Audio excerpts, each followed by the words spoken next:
Hey guys, this is Mr. Catcom, and this is my review of the HTC First on AT&T, the first phone with Facebook Home built in.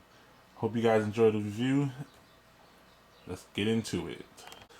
Update, it's your update. If I die, bury me inside an AT&T store. Update. Okay guys, that's the quick update. Here is the HTC First. Now, I'm gonna start off by saying, let's take a look at the specs. Let's go ahead. Let's turn our phone off. Let's take a look at the specs. And this is off of HTC's website. So this guy comes with Android 4.1.2. Right there. I mean, come on. Most phones, new phones, and this is a new phone, comes with 4.2 or 4.12. I think this is 4.2, but even still, this should have 4.22 on it. It's a brand new phone. You just, and it might be an HTC thing because the HTC One didn't come out with 4.2. So I don't know what's going on there. Does come with micro SIM, which is cool. 16 gigs of RAM, 1 gig of RAM, and it has a dual core that is clocked at 1.4 gigahertz. So it's a dual core, 1 gigahertz, 1.4 gigahertz dual core with 1 gig of RAM, which, I mean, I guess if the phone was tailored towards Facebook, that's all you would kind of really need. But for this to be like the flagship or the jump off phone for Facebook, you would think they would have put a little bit more hardware into it, not to make it super expensive, because we got stuff like the Nexus 4, which is $300. Let's say $380 with tax for the 16 gig version. And it has a quad core with 2 gigs of RAM. They could have partnered up with, Google. They could have partnered up with anybody to make this phone a lot cheaper than what it is, so that we can get this phone cheaper, so people can be like, you know what, hey, I'm gonna get a Facebook phone. But for this price, for this 3.7, it might actually be 3.6, but 3.7 screen, I'm not really feeling it. Like, I'm kind of mad that they did that. Let's go ahead and take a look at the camera, which is in the back, is a 5 megapixel camera, which, once again, if you're trying to sell these devices, I know megapixels aren't everything, so 5 megapixels will probably be good, but I tested it, the photos were pretty cool. But at least put it, like, if you're putting on a budget phone, you need to at least have 8 megapixel. I don't know if I'm spoiled by the Nexus 4. If you're going to put out a phone and it doesn't have an 8 megapixel camera, like, I'm not really looking at it as far as purchasing it myself.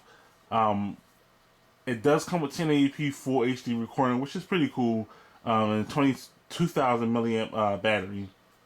Now, with that in mind,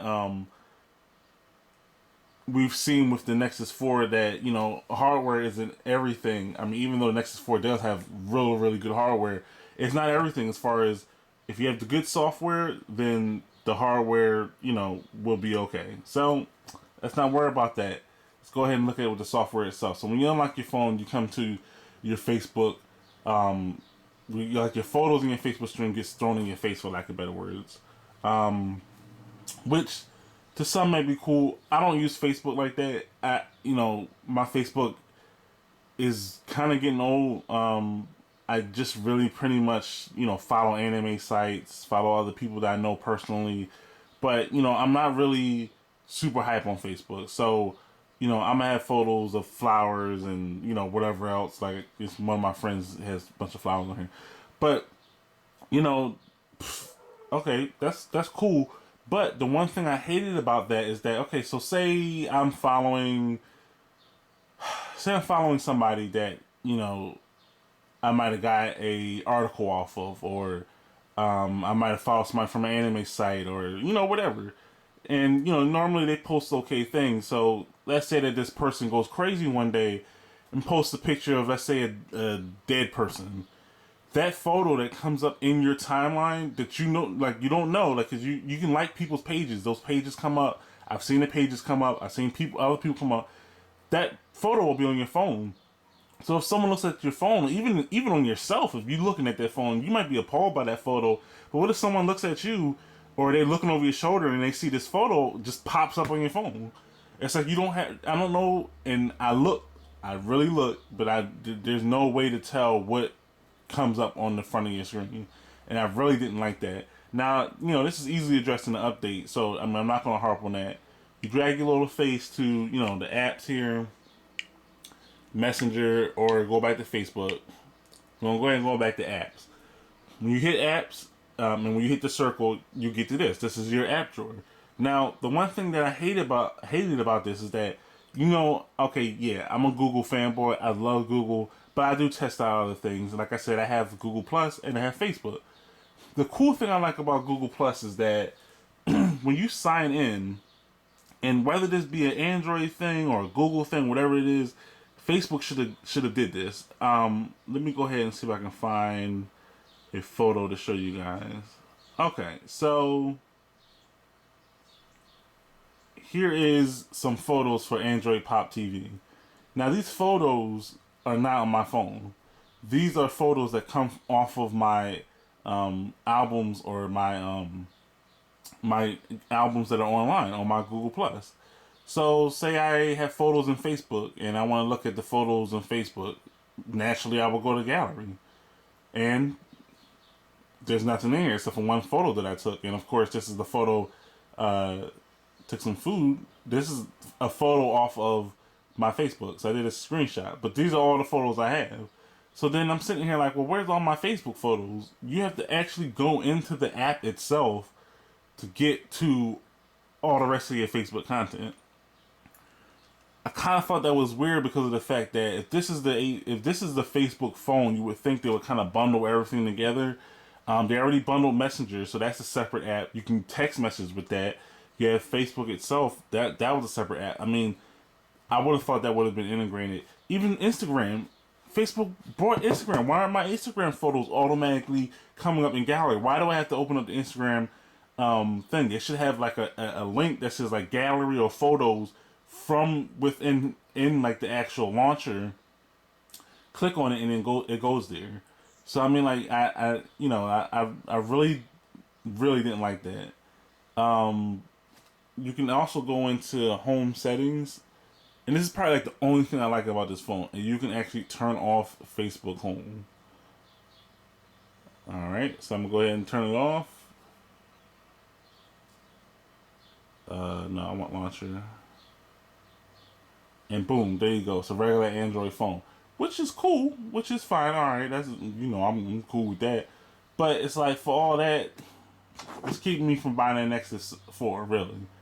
Yeah, I don't have Facebook Home, but if I gotta go through the app and click on the app to get through things, and I'm not really doing anything different than any other Android phone running Facebook, what's gonna make me use Facebook Home? And that was kind of one of the things that I really didn't like about this phone. I mean, hardware-wise, it really takes a hit. If the hardware is cool, if they only had given me a bigger screen. 4.7, in my opinion, is the lowest any company should go on a cell phone screen. These 3.6s, 3.7s, 4 inches, nah, throw that out. 4.7 should be the standard. And if you want to get higher and get into something like the S4, alright, cool. I'm good with 5 inches. I'm good with 5.5. I'm even cool with 5.8. 5.8 is good on the Note 2. But if you bring out a phone in 2013, you should not have these tiny cell phones. I'm sick of it. And this is like starting to turn into a rant more than a review, but you guys should already know. Don't get the HTC First. The phone was $99, then it went to like $50, I believe, on AT&T, and then they I believe it's already in its end of life. So I mean, it's I liked the review the phone. I'm real happy that I was able to review the phone, but guys, please do not buy this. If you're that hyped for Facebook, get a Galaxy S3. Better value. Probably can get on Craigslist for like $250, $300. Get installed on that. You can get Facebook Home installed on that. Get an HTC phone or something, and whatever phone that supports it, and you can use it on that. Do not buy this phone, guys. Please do not do it. Do not hurt me, okay? If you love me at all, do not buy the HTC First. And I say that to tell you guys, but I say that Facebook Home is a step in the right direction. It's a cool app, cool idea, but it needs a lot more polish and a lot more apps that are centered around it for it to work. I don't want to have to go through a lot of the Android stuff. And it's like, I'm not saying make a Facebook OS, but they could have gone the extra step to add some things. Make your own gallery, hide the rest of the other galleries or whatever. Make fake, like you already bundled the Facebook, uh, what is it? The Facebook Messenger. You already ripped that out. Rip other stuff out. Do other. Come on, add some more apps to it. So other than that, like the phone, it feels good. I like the build quality. HTC's build quality, as always, is pretty amazing. As far as the user experience, it sucks. Go ahead and, like I said, if you want, you can either get the pulled APK, put it on your Nexus 4, put it on your S3. It should be coming to S4 soon. Do that before you go ahead and buy this phone. And I'm pretty sure no one will buy this phone, but if you're a Facebook junkie, just find other ways to do it, or just wait. Don't get this phone. All right. Thanks for watching. Peace.